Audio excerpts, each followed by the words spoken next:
a lot of reports. They've been meeting for many hours, as you probably have noticed.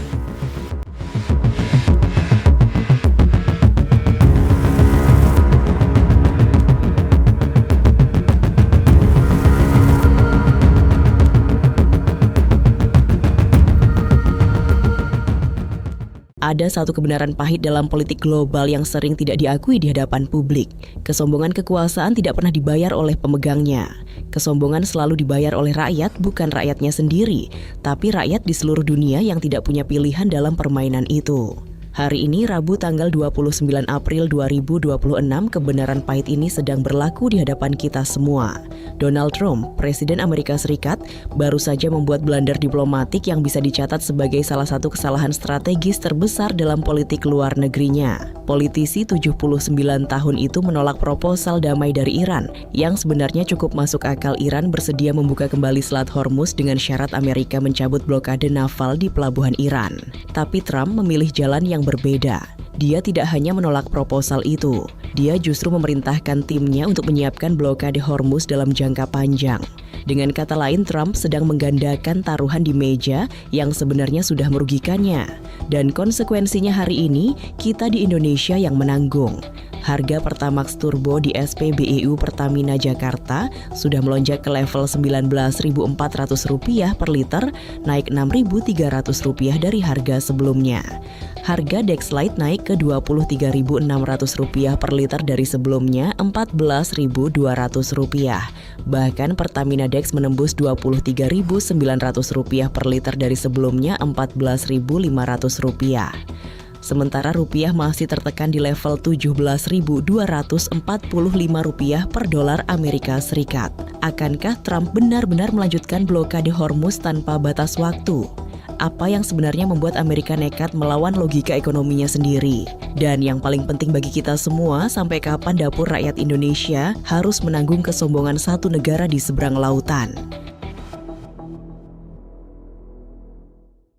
Nalar Presisi coba merangkum blunder Donald Trump yang menolak proposal damai Iran, memerintahkan blokade Hormuz diperpanjang, dan akhirnya membuat rupiah serta BBM Indonesia resmi hancur sebagai berikut.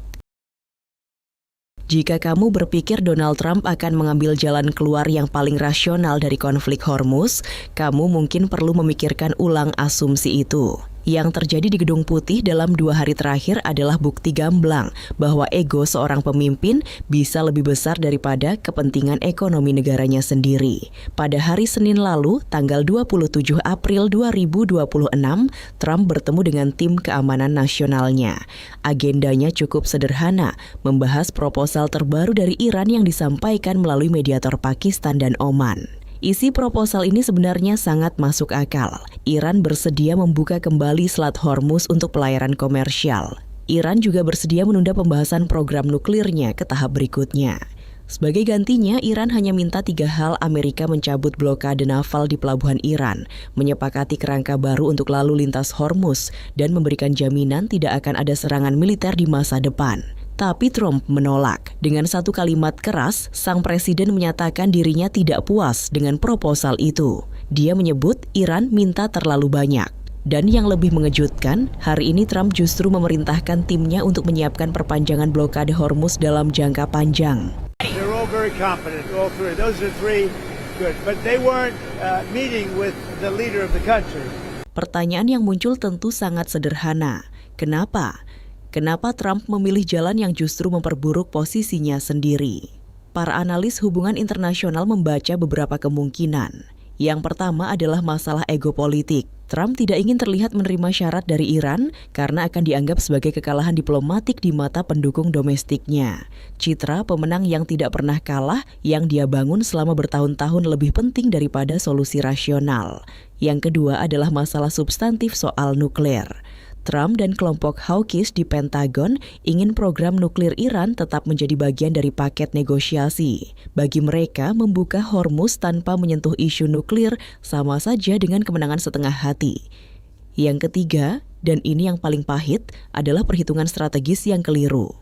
Trump menganggap perpanjangan blokade adalah opsi kurang berisiko dibanding kembali memulai pengeboman atau menarik mundur penuh. Tapi para analis menilai ini adalah perhitungan yang salah, sebab blokade jangka panjang justru akan terus menggerus ekonomi global dan ekonomi Amerika sendiri. Bukan hanya itu saja. Yang membuat keputusan Trump ini terlihat semakin tidak masuk akal adalah satu fakta yang mungkin tidak banyak diketahui publik.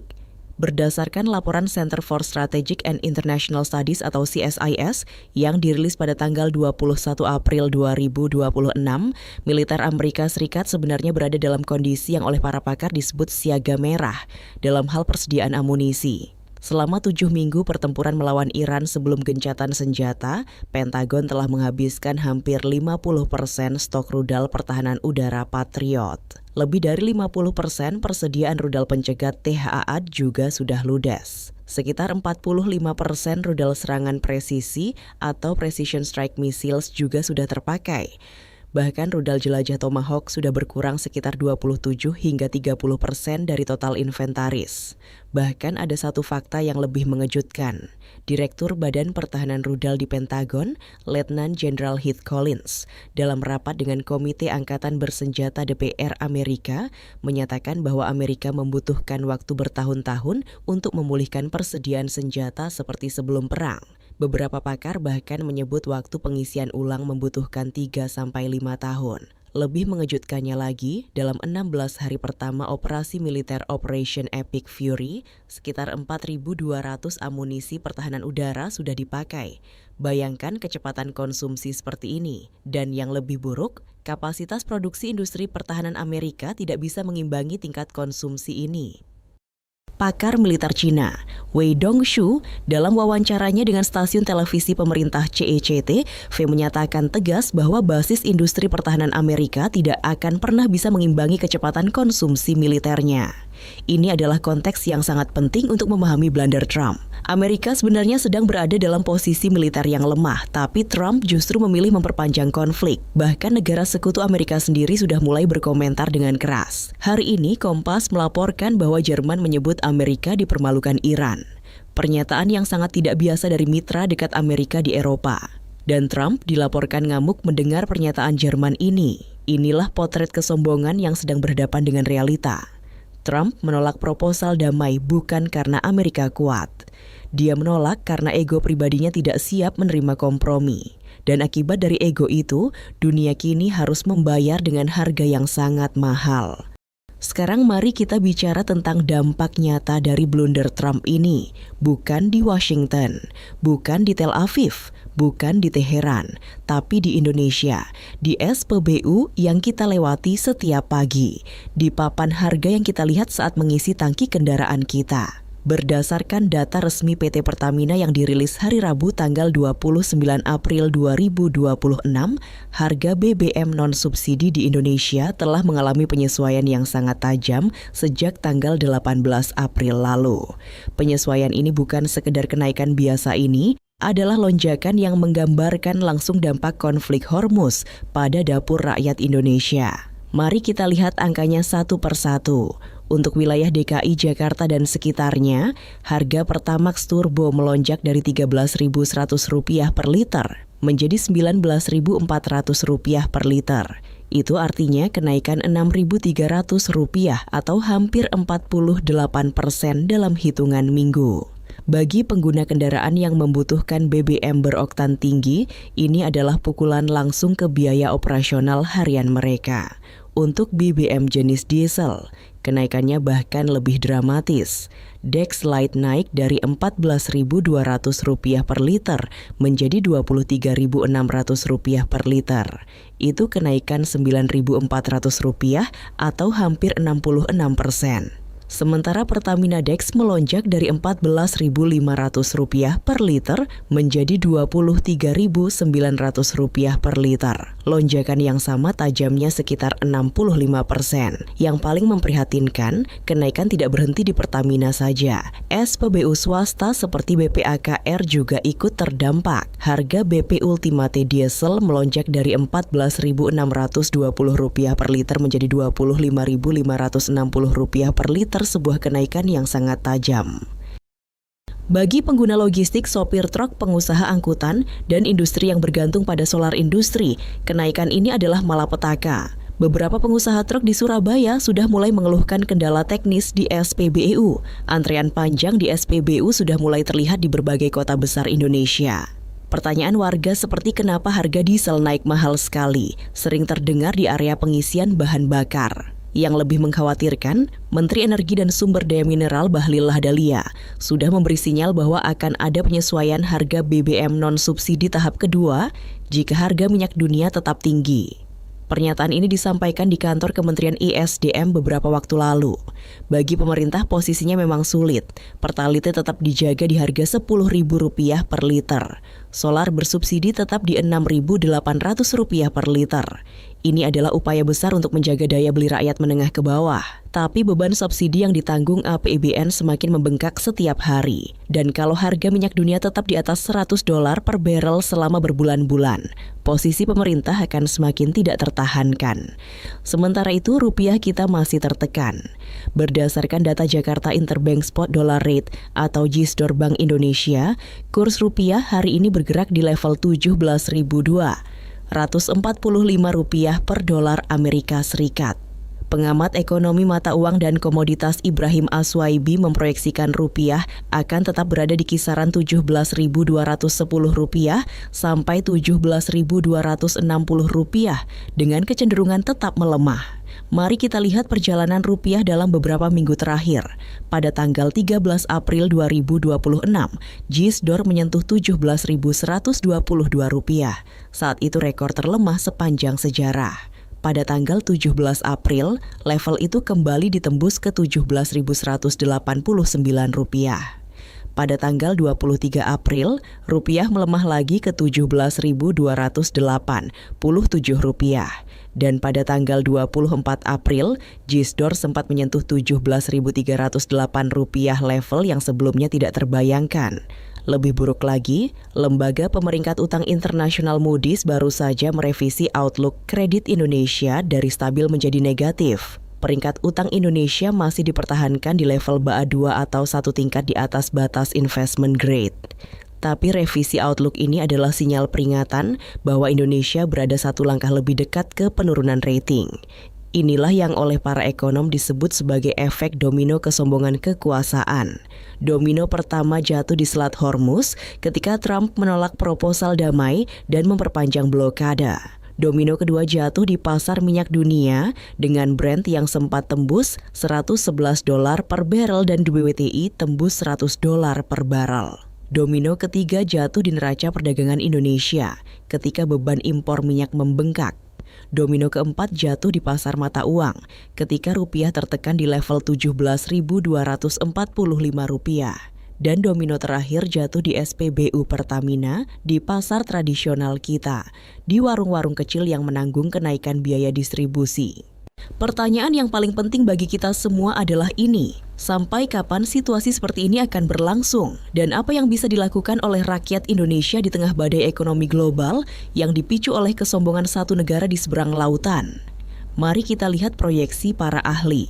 Bank Investasi Belanda ING baru saja merevisi naik proyeksi harga minyak Brent untuk kuartal kedua 2026 ke level $104 per barrel, naik dari proyeksi sebelumnya $96. Mereka juga menaikkan proyeksi kuartal keempat ke $92 dari sebelumnya $88.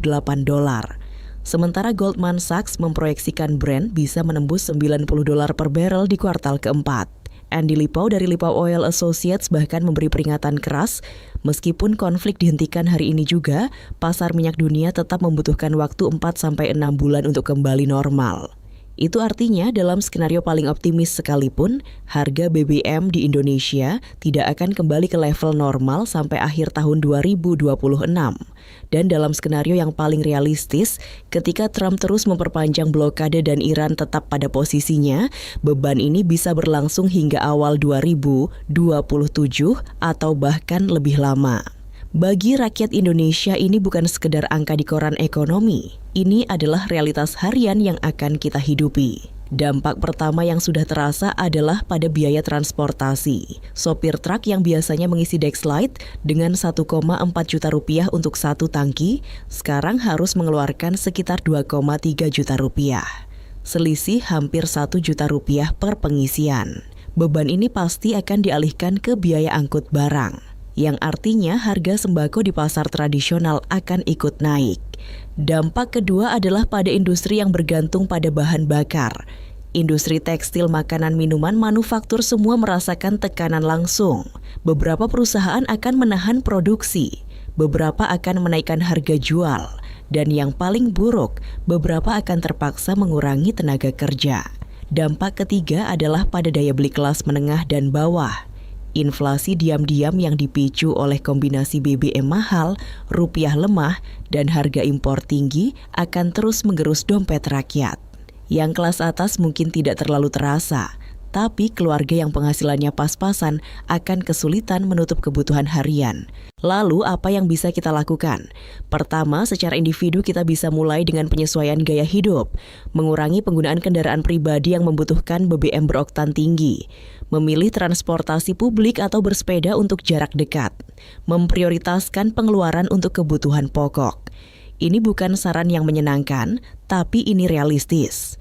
Kedua, secara komunitas kita bisa saling menjaga. Pasar tradisional, warung-warung kecil, UMKM lokal. Mereka adalah jantung ekonomi rakyat yang paling rentan terhadap krisis seperti ini. Dengan tetap berbelanja di sana, dengan tetap mendukung tetangga kita yang berdagang, kita ikut menjaga ekonomi mikro Indonesia. Ketiga, secara nasional, ini adalah panggilan keras untuk membangun kemandirian energi. Krisis Hormuz ini menunjukkan dengan jelas bahwa Indonesia sebagai negara yang masih bergantung pada impor minyak akan terus menjadi sandera dari setiap konflik geopolitik di Timur Tengah. Pengembangan energi terbarukan, eksplorasi sumber minyak domestik, dan diversifikasi mitra dagang energi bukan lagi pilihan. Ini adalah kebutuhan mendesak. Bank Indonesia sendiri tidak tinggal diam. Mereka terus melakukan intervensi di pasar valuta asing untuk menahan pelemahan rupiah. Cadangan devisa Indonesia per akhir Maret 2026 tercatat 148,2 miliar dolar Amerika Serikat. Masih kuat untuk intervensi jangka pendek. Tapi ini bukan amunisi yang tidak terbatas. Yang paling menyakitkan dari semua ini adalah satu kenyataan sederhana. Di seberang lautan, Donald Trump bisa marah-marah di Gedung Putih sambil minum teh. Benjamin Netanyahu bisa meneruskan retorika kerasnya tanpa konsekuensi langsung. Tapi di sini di Bandung, di Surabaya, di Medan, di Makassar, di kampung-kampung kecil seluruh Indonesia, ada ibu yang harus berhitung lebih ketat untuk berbelanja sembako. Ada bapak yang harus mengurangi pengeluaran demi tetap bisa membeli BBM. Ada anak muda yang harus menahan keinginan demi membantu keluarga. Inilah harga sebenarnya dari kesombongan satu pemimpin di seberang lautan. Dan inilah pelajaran terbesar dari krisis Hormuz ini. Dalam dunia yang semakin terhubung satu sama lain, tidak ada yang namanya masalah negara lain. Setiap keputusan keliru di Gedung Putih akan berakhir di papan harga SPBU kita. Itulah ulasan blunder Donald Trump yang menolak proposal damai Iran, memerintahkan blokade Hormuz diperpanjang, dan akhirnya membuat rupiah serta BBM Indonesia resmi hancur ke level yang belum pernah terjadi sebelumnya. Pertanyaannya sekarang, apakah Trump akan akhirnya menyadari bahwa keputusannya ini sedang menghancurkan ekonomi Amerika sendiri? Atau dia akan tetap pada egonya sampai harga minyak dunia mencapai level yang menghantam keras kantong rakyat Amerika? Apakah Iran akan melunakkan posisinya setelah melihat Trump tetap keras? Atau justru semakin memperketat kontrol Hormuz dengan dukungan Rusia dan Cina? Dan untuk kita di Indonesia, sampai kapan rakyat kita harus menanggung beban kesombongan negara lain? Apakah kita akan segera melihat penyesuaian harga BBM tahap kedua seperti yang sudah disinyalkan Menteri ESDM? Bagaimana menurut kamu? Apakah Trump benar-benar telah membuat blunder terbesar dalam karir politiknya? Apakah Indonesia harus segera mempercepat kemandirian energinya agar tidak terus menjadi sandera konflik geopolitik global? Coba tulis pendapatmu di kolom komentar di bawah ini. Jangan lupa like, subscribe, dan aktifkan lonceng notifikasi supaya kamu tidak ketinggalan update terbaru dari Nalar Presisi. Sampai jumpa di video selanjutnya.